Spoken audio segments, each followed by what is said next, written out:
वयोवृद्ध श्रावक का आत्मनिवेदन सुनकर उपाध्याय धर्मदेव है वो भी गंभीर मुद्रा की अवस्था में अवस्थित बन जाते हैं। चिंतन करना प्रारंभ कर देते हैं। क्या श्रावक जो निवेदन कर रहा है उस निवेदन के अंदर मेरे को चिंतन करना चाहिए। साध्वी प्रवर ने जो मेरे को निवेदन करवाया है अवश्य ही उसमें कोई न कोई रहस्य है, ये छुपा हुआ है। क्या मेरे को तत्काल यहाँ से विहार करके धोलका नगरी पहुँचना चाहिए? यह प्रश्न उनके दिमाग के अंदर अपने आप ही गुंजायमान होना प्रारंभ हो जाता है।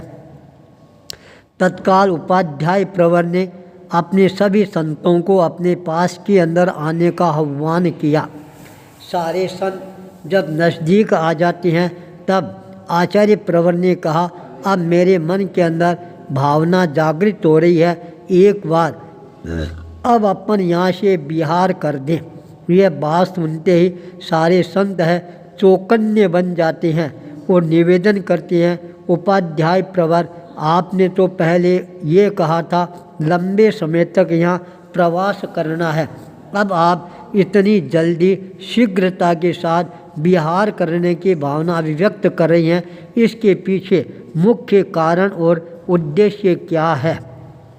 यह बात सुनते ही उपाध्याय प्रवर ने अपनी तर्जनी अंगुली को वयोवृद्ध श्रावक की तरफ उठाते हुए कहा, इसका मुख्य कारण है वो हमारे ये वयोवृद्ध श्रद्धालु श्रावक है, इनकी विनती है, ये निवेदन करने के लिए आए हैं आपको हमारे धोलका नगर में पधारना है। वहाँ पर साध्वियों का प्रवास भी हो रहा है और उन्होंने भी विशेष आग्रह करवाया है आपके यहाँ पधारपण से जैन धर्म का बहुत बड़ा उद्योत होने वाला है, इसलिए मैंने तुम्हारे को सबको आमंत्रित किया है। अब बोलो तुम्हारे क्या विचार हैं, हमारे को धोलका नगरी चलना चाहिए या नहीं चलना चाहिए? यदि नहीं चलेंगे तो हमारा जैन संघ है बहुत बड़े घाटे में रह जाएगा। यदि हमने पुरुषार्थ करके धोलका नगरी में प्रवेश कर लिया है तो जैन धर्म है वह विकास के पथ की ओर अग्रसर हो सकता है। यह प्रश्न सभी संतों के दिमाग के अंदर एक नया चिंतन के द्वार का उद्घाटन करने वाला बन जाता है। सभी अपने मन में चिंतन करना प्रारंभ कर देते हैं, ऐसी क्या बात है धोलका नगरी में?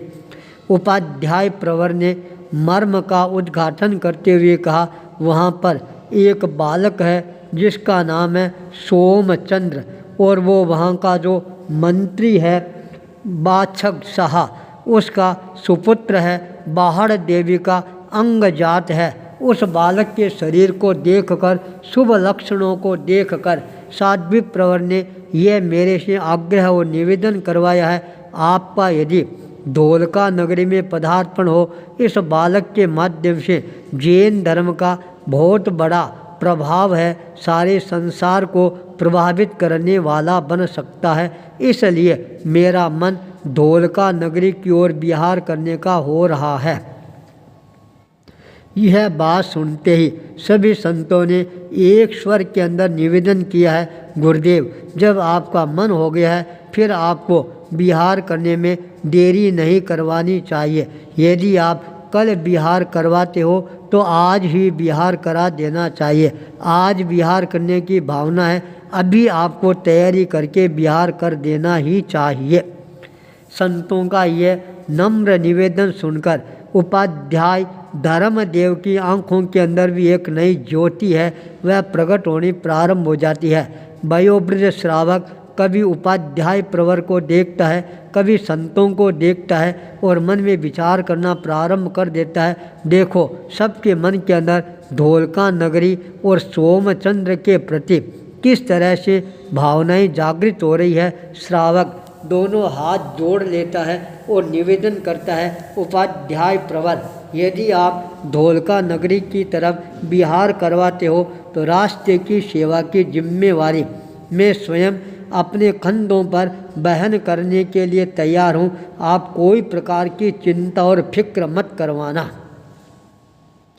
जब श्रावक का इतना आग्रह भरा निवेदन होता है, उपाध्याय प्रवर धर्मदेव तत्काल संतों को आदेश प्रदान कर देती हैं, अपनी अपनी तैयारियां करनी प्रारंभ कर दो। गृहस्थों के यहाँ से जो पाड़ीहारी सामान लाया हुआ है उसको वापस ऐसा स्थान पर संभलाने का प्रयास करो। अब अपने को विहार करके धोलका नगरी पहुँचना ही है, चाहे कुछ भी हो जाए। धर्मदेव का ये आदेश मिलते ही सभी संत यंत्रवत अपनी तैयारियां करना प्रारंभ कर देती हैं। अपना सारा सामान है उसको सुव्यवस्थित रूप देना प्रारंभ कर देती हैं। गृहस्थों के यहाँ से लाया हुआ सामान है उसको पुनः गृहस्थों के यहाँ लौटाने के लिए भी तैयारियां करनी प्रारंभ कर देती हैं। जब सामान गृहस्थियों के यहाँ पहुँचना प्रारंभ होता है, पूरे नगर के अंदर एक नई हलचल पैदा हो जाती है। क्या बात है, संत लोग सामान वापस दे रही हैं, विहार करने वाले हैं क्या। श्रावकों का जमावड़ा उपाश्रय के भीतर जमना प्रारंभ हो जाता है। जब उन्होंने संतों को विहार की तैयारी करते हुए देखा, तब उपाध्याय प्रवर के सामने प्रश्न प्रस्तुत किया, गुरुदेव ये सब क्या हो रहा है। तब उपाध्याय प्रवर ने कहा, हम यहाँ से विहार करके धोलका नगरी जाने का मन बना चुके हैं, इसलिए विहार की तैयारियां प्रारंभ हो गई है। श्रावकों ने निवेदन किया, गुरुदेव हमारे यहाँ पर आपको कोई असुविधा है क्या। यदि कोई असुविधा है तो आप हमारे को बताने की अनुकंपा करवाएं, हम आपको पूर्णतया सुविधा प्रदान करवाने का प्रयास करेंगे। उपाध्याय प्रवर ने कहा, श्रावकों यहाँ पर कोई प्रकार की हमारे को असुविधा नहीं है।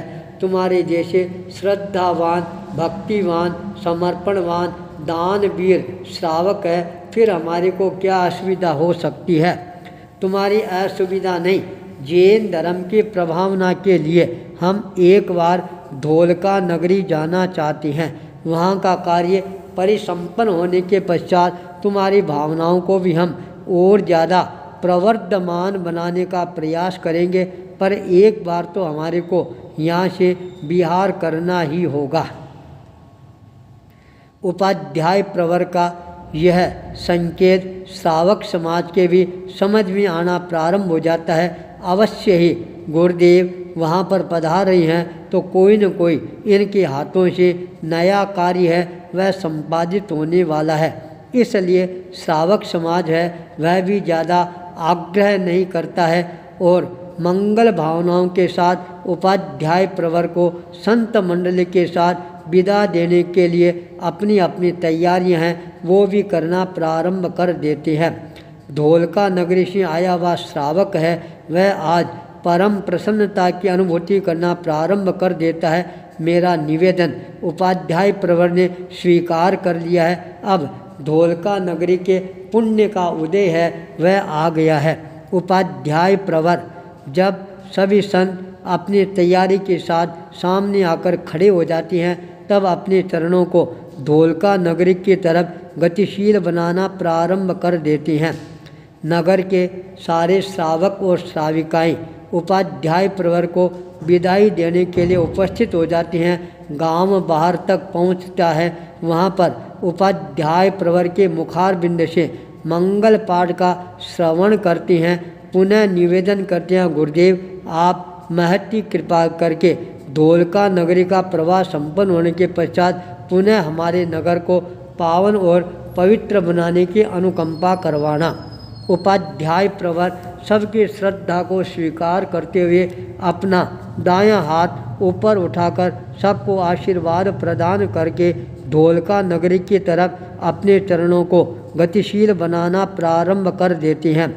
वयोवृद्ध श्रावक काशीद के रूप में उपाध्याय प्रवर के आगे आगे मार्ग है प्रशस्त करता हुआ चलना प्रारंभ कर देता है और मन में चिंतन करना प्रारंभ कर देता है, देखो आज मेरा कितना अहोभाग्य है जो मेरे को उपाध्याय प्रवर की सेवा का अवसर मिल रहा है और सोमचंद्र का भाग्य है अब हमारे पूरे धोलका नगरी को और ज़्यादा प्रभावित करने वाला बनता चला जाएगा।